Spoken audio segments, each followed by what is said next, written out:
అదరగొట్టే కారం రంగు రుచి ఆచి కారం పొడి.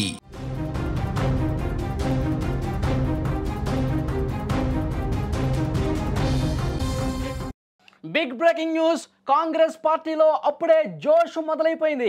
సంబరాలకు సిద్ధమైపోతున్నటువంటి సంకేతాలు కనిపిస్తా ఉన్నాయి. 5 రౌండ్లు ముగిసేసరికి కాంగ్రెస్ పార్టీ మంచి మెజార్టీ దిశగా దూసుకుపోతున్నటువంటి సమాచారం వస్తుంది. నవీన్ యాదవ్ ప్రతి రౌండ్లో కూడా ఆధిక్యాన్ని కనబరుస్తూ ముందుకెళ్తున్నారు. 5 రౌండ్లు ముగిసేసరికి లేటెస్ట్ బిగ్ అప్డేట్ మీకు అందిస్తున్నాను. 5 రౌండ్లు ముగిసేసరికి 12,651 ఓట్ల మెజార్టీ కనిపిస్తోంది. 5వ రౌండ్లో కాంగ్రెస్కు వచ్చిన ఆధిక్యం 3,178. మొత్తం టోటల్ ఆధిక్యం వచ్చేసరికి 12,651. గాంధీ భవన్లో ఒక జోష్ కనిపిస్తుంది. కాంగ్రెస్ కార్యకర్తలు పెద్ద ఎత్తున గాంధీ భవన్కు చేరుకుంటున్నటువంటి పరిస్థితులు కనిపిస్తున్నాయి. ఇప్పటికే పిసిసి చీఫ్ మహేష్ గౌడ్ మాట్లాడారు. మంచి మెజార్టీతో గెలవబోతున్నామని చెప్పారు. లేటెస్ట్ అప్డేట్స్ తెలుసుకునే ప్రయత్నం చేద్దాం. అక్కడ కౌంటింగ్ కేంద్రం నుంచి మా బ్యూరో చీఫ్ విజయ్ లైవ్ లో సిద్ధంగా ఉన్నారు. ఏఎస్ విజయ్, కాంగ్రెస్ పార్టీ గెలుపు ఇక నల్లేరు మీద నడికేనా? సంబరాలకు సిద్ధం చేసుకోవాల్సిందేనా? ఏంటి అక్కడ లేటెస్ట్ ఇన్ఫర్మేషన్? మళ్ళీ అందరూ ఊహించినట్టుగానే అధికార పార్టీ కాంగ్రెస్ పార్టీ విజయం వైపుగా దూసుకువెళ్తుంది. ఇప్పటివరకు కూడా 5 రౌండ్లు పూర్తయి బైపోల్కి సంబంధించినటువంటి కౌంటింగ్ ఇప్పటివరకు 5 రౌండ్లు పూర్తయితే 5 రౌండ్లకు కాను దాదాపుగా 12,000కు పైగా ఆధిక్యతలో కాంగ్రెస్ పార్టీ దూసుకెళ్తుంది. మొదటి రౌండ్ మినహా మిగిలినటువంటి 4 రౌండ్లో కూడా చాలా స్పష్టమైనటువంటి ఆధిక్యతను ఇక్కడ కాంగ్రెస్ పార్టీ అభ్యర్థి నవీన్ యాదవ్ చూపించారనే చెప్పాలి. అయితే మొదటి రౌండ్ షేక్పేటకు సంబంధించి కూడా 42 ఓట్ల ఆధిక్యత రావడంతో హోరాహోరీగా ఈ కౌంటింగ్ కొనసాగుతుంది. చివరి రౌండ్ వరకు కూడా తుది ఫలితం వచ్చేంత వరకు కూడా గెలుపు అవకాశాలు దోబూచులాడుతాయని కూడా అందరూ కూడా ఎక్స్పెక్ట్ చేశారు. కానీ షేక్పేటలో కాంగ్రెస్ పార్టీ ఒక్కసారిగా రెండో రౌండ్ నుంచి కూడా ఆధిక్యత వైపు దూసుకొచ్చింది. ఆ తర్వాత రహమత్ నగర్, వెంగళరావు నగర్, ఎర్రగడ్డ ఈ డివిజన్లో అంటే ఈ 3 డివిజన్లో కూడా కాంగ్రెస్ పార్టీ తన పట్టును నిలుపుకున్నది పూర్తిగా. అంటే ఈసారి ఖచ్చితంగా సెటిలర్స్ ఏపీకి సంబంధించినటువంటి సెటిలర్ల ఓట్లు రేవంత్ రెడ్డి వైపుగా ముఖ్యంగా కాంగ్రెస్ పార్టీకి పడ్డాయని కూడా అటు బీఆర్ఎస్ పార్టీకి సంబంధించినటువంటి నాయకులు కూడా చెప్తారు. మొదటి నుంచి కూడా వెంగళరావు నగర్ అనేది బీఆర్ఎస్ పార్టీకి మాగంటి కుటుంబానికి ఇది ఇక్కడ చాలా స్పష్టమైనటువంటి ఆధిక్యతను చూపిస్తూ వస్తున్నటువంటి డివిజన్ గా దీన్ని చెప్పవచ్చు. అయితే ఈసారి మాత్రం ఖచ్చితంగా టీడీపీకి సంబంధించినటువంటి అనుకూల ఓట్లు కూడా కాంగ్రెస్ వైపు మళ్ళీ. అందుకే ఇక్కడ వెంగళరావు నగర్ లో కూడా చాలా స్పష్టమైనటువంటి ఆధిక్యతను కాంగ్రెస్ పార్టీ సాధించిందనే చెప్పాలి. సో ముఖ్యంగా రహమత్ నగర్ సంబంధించి కూడా ఈసారి కూడా మొదటి నుంచి కూడా ఇక్కడ కాంగ్రెస్ పార్టీకి ఆధిక్యత వస్తుందనేది సర్వేలు కూడా చెప్పాయి.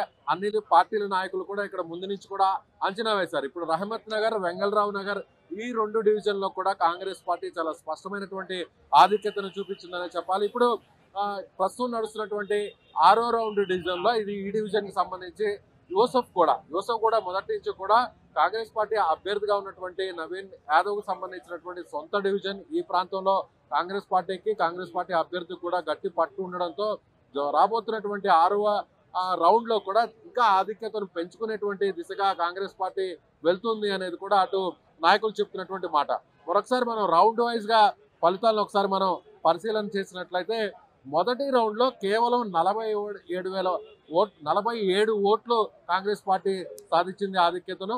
అదేవిధంగా రెండవ రౌండ్ లో 2,995 ఓట్లను కాంగ్రెస్ పార్టీ ఇక్కడ లీడ్ ను సాధించింది. మరోవైపు మూడో రౌండ్ ఒకసారి పరిశీలన చేసినట్లయితే మూడో రౌండ్ లో 2,843 ఓట్లు ఆధిక్యత కాంగ్రెస్ పార్టీ సాధించింది. 4వ రౌండ్ లో కూడా 3,547 ఓట్లు. సో రహమత్ నగర్, వెంగళరావు నగర్ లో చాలా స్పష్టమైనటువంటి మెజారిటీ కాంగ్రెస్ పార్టీకి వచ్చింది.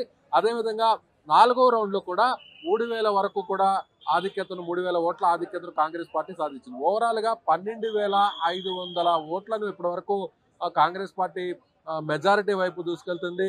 5వ రౌండ్ లో 2,000 ఓట్ల ఇంకా రాబోయే రౌండ్స్ లో 5 రౌండ్లు అయితే పూర్తయినటువంటి సమాచారం ఉంది. మిగతా 5 రౌండ్లలో ఉన్నటువంటి డివిజన్స్ కు సంబంధించి ఏమైనా హోప్స్ పెట్టుకుందా? బోరుబండ కావచ్చు, ఎర్రగడ్డ కావచ్చు, ఇంకా మాకు అంచనాలు ఉన్నాయి, అక్కడ మేము లీడ్స్ లోకి వస్తాం అని అట్లా ఏమన్నా భావిస్తా ఉన్నారు వాళ్ళు? బీఆర్ఎస్ పార్టీ ఇక ఆశలు వదులుకున్నట్టే చెప్పాలి. ఎందుకంటే స్పష్టమైనటువంటి మెజారిటీ ఇక్కడ మనకు కనిపిస్తోంది. 12,000కు పైగా ఓట్ల మెజారిటీ ఇక్కడ కాంగ్రెస్ పార్టీ సాధించింది. బీఆర్ఎస్ కు పట్టున్నటువంటి డివిజన్స్ మొదటి నుంచి కూడా షేక్పేట తర్వాత ఎన్నికలకు ముందు వారం రోజుల నుంచి కూడా కాంగ్రెస్ పార్టీ ఇక్కడ కాన్సన్ట్రేట్ చేయడం, ఎంఐఎంని ఇక్కడ రంగంలోకి దింపడంతో షేక్పేటలో బీఆర్ఎస్ లీడ్ సాధిస్తున్నప్పటికీ దాన్ని అంచనాలను తారుమారు చేస్తూ ఇక్కడ బీఆర్ఎస్ పార్టీకి సంబంధించిన పట్టుని తగ్గించేటువంటి ప్రయత్నం కాంగ్రెస్ పార్టీ సక్సెస్ఫుల్గా చేసిందనే చెప్పాలి. సో షేక్పేటలో కొంతవరకు మొదటి రౌండ్ మాత్రం బీఆర్ఎస్కు అక్కడ పట్టు ఉన్నప్పటికీ కూడా కాంగ్రెస్ కాస్త లీడ్ సాధించింది. ఇక రెండవ రౌండ్లో షేక్పేటలో కొన్ని డివిజన్స్, వెంగళరావు నగర్, రహమత్ నగర్ సంబంధించినటువంటి డివిజన్స్ కూడా బ్యాలెట్ ఈవీఎంస్ అక్కడ పోలింగ్ స్టేషన్ సంబంధించినటువంటి ఈవీఎంస్ అక్కడ యాడ్ అవడంతో సో సెకండ్ రౌండ్ నుంచి కూడా షేక్పేటలో కూడా కొంత లీడ్ సాధించడం, అలాగే మిగిలినటువంటి డివిజన్స్ లీడ్ కలుపుకొని కూడా కాంగ్రెస్ పార్టీ రెండవ రౌండ్ నుంచి ఐదవ రౌండ్ వరకు కూడా వరుసగా లీడ్ సాధిస్తూ వస్తుంది. ముఖ్యంగా వెంగళరావు నగర్ ఈ ప్రాంతం అంతా కూడా బీఆర్ఎస్ పార్టీకి పట్టున్నటువంటి ప్రాంతంగా చెప్పాలి. గడిచినటువంటి 3 ఎన్నికల్లో సో జనరల్ ఎలక్షన్ చూసినా 2023, అదేవిధంగా అంతకుముందు సంబంధించినటువంటి ఎన్నికలు చూసినా కూడా ఈ 3 ఎన్నికల్లో కూడా మాగంటి గోపీనాథ్ ఖచ్చితంగా స్పష్టమైనటువంటి మెజారిటీ సాధించడానికి వెంగళరావు నగర్ డివిజన్ చాలా కీలకమైనటువంటి భూమికి పోషించిందనే చెప్పాలి. ఎందుకంటే వెంగళరావు నగర్లో ముఖ్యంగా సెటిలర్ల ఓట్లు, అలాగే కమ్మ సామాజిక వర్గానికి సంబంధించినటువంటి ఓట్లు ఇక్కడే ఎక్కువగా ఉన్నాయి. కాబట్టి ఈ ఓట్లో బీఆర్ఎస్ పార్టీ హోప్స్ ఎక్కువగా పెట్టుకున్నది ఈ డివిజన్లో. అయితే ఈ డివిజన్లో కూడా అనూహ్యంగా అటు కాంగ్రెస్ వైపు మళ్ళాయని చెప్పాలి. రేవంత్ రెడ్డి ప్రచారం ఖచ్చితంగా కాంగ్రెస్ పార్టీకి ఈ డివిజన్లో కలిసి వచ్చిందనే చెప్పాలి. సో కమ్మ ఓట్లన్నీ కూడా కమ్మ సామాజిక వర్గానికి, అలాగే ఏపీకి సంబంధించినటువంటి సెటిలర్ల ఓట్లన్నీ కూడా కాంగ్రెస్ పార్టీ వైపు ఈ బైపోల్లో మళ్ళాయనే చెప్పాలి. అందుకే కాంగ్రెస్ పార్టీ అభ్యర్థి చాలా స్పష్టమైనటువంటి ఆధిక్యతలో దూసుకుపోతున్నారు. 5 రౌండ్లు పూర్తయ్యేసరికి 12,000 మెజార్టీ ఆధిక్యతలో కొనసాగుతున్నారు. మిగిలినటువంటి 5 రౌండ్లు కూడా కాంగ్రెస్ పార్టీకి సంబంధించినటువంటి అనుకూలంగా ఉన్నటువంటి డివిజన్స్ గానే చెప్పాలి. ఇంకా యూసఫ్ కూడా కావచ్చు, అలాగే మిగిలినటువంటి బోరబండలో కూడా కాంగ్రెస్ పార్టీకి స్పష్టమైనటువంటి మెజార్టీ వస్తుంది. బోరబండలో మైనార్టీ ముస్లింల ఓట్లను కూడా ఇక్కడ ఎంఐఎం పార్టీకి సంబంధించినటువంటి ఎమ్మెల్సీ ఇక్కడ కూడా ఆయన కాన్సన్ట్రేట్ చేయడం, అక్కడ మైనార్టీ ముస్లిం పెద్దలతో కూడా మాట్లాడడం, చివరి 5 రోజులు కూడా పోల్ మేనేజ్మెంట్ ను కాంగ్రెస్ పార్టీ సక్సెస్ఫుల్ గా పూర్తి చేయడంతో రాబోయేటువంటి డివిజన్ లో కూడా కాంగ్రెస్ పార్టీకి స్పష్టమైనటువంటి మెజార్టీ వచ్చే అవకాశం ఉందని చెప్పాలి. Okay thank you Vijay. అది చాలా స్పష్టమైనటువంటి ఆధిక్యత కాంగ్రెస్ అభ్యర్థి నవీన్ యాదవ్ కనబరుస్తున్నారు. 5 రౌండ్లు పూర్తయ్యేసరికి 12,651 ఓట్ల ఆధిక్యాన్ని ప్రదర్శించారు. ఇక బీఆర్ఎస్ కి ఏ మాత్రం ఛాన్స్ లేదు అని కూడా పిక్చర్ క్లియర్ అయిపోయిందని కాంగ్రెస్ నేతలు చెప్తూ ఉన్నటువంటి సిచ్యువేషన్. గాంధీ భవన్ కి కార్యకర్తలు అయితే చేరుకున్నారు. ఒక జోష్ కాంగ్రెస్ పార్టీలో కనిపిస్తోంది.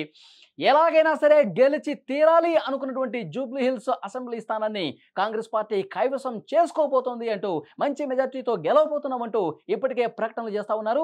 మొదటి రౌండ్ లో ఒక స్వల్ప ఆధిక్యం వచ్చింది కాంగ్రెస్ పార్టీకి. 3వ రౌండ్ లో బీఆర్ఎస్ కి స్వల్ప ఆధిక్యాన్ని కనబరిచినప్పటికీ కూడా డెఫినెట్ గా ప్రతి రౌండ్ కి ఆధిక్యాన్ని పెంచుకుంటూ పోతుంది కాంగ్రెస్ పార్టీ. 5 రౌండ్లు అయిపోయేసరికి 12,651 ఓట్ల ఆధిక్యాన్ని ప్రదర్శించి ఇక రాబోయేటువంటి రౌండ్స్ లో కూడా తమ ఆధిపత్యం ఇదే విధంగా ఉంటుంది.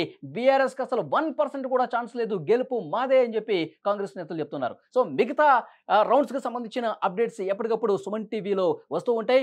Minute to minute live updates, live coverage ఇవ్వడానికి సుమన్ టీవీ సిద్ధంగా ఉంది. ఇక 6వ రౌండ్ మరికొద్ది సేపట్లోనే రాబోతుంది. మనకు అందుతున్నటువంటి లేటెస్ట్ ఇన్ఫర్మేషన్ 6వ రౌండ్ కి సంబంధించి కూడా కాంగ్రెస్ పార్టీ లీడ్ లో ఉన్నట్టుగా తెలుస్తోంది. 5 రౌండ్లు పూర్తయ్యేసరికి ఇక 12,000కు పైగా ఉంటే ఇక దాన్ని 14,000కు పోతుందా, 16,000కు పోతుందా అంటూ కాంగ్రెస్ నేతలు లెక్కలేసుకుంటున్నారు. చూద్దాం నెక్స్ట్ రౌండ్స్ కి సంబంధించి కూడా అప్డేట్స్ కొనసాగుతాయి.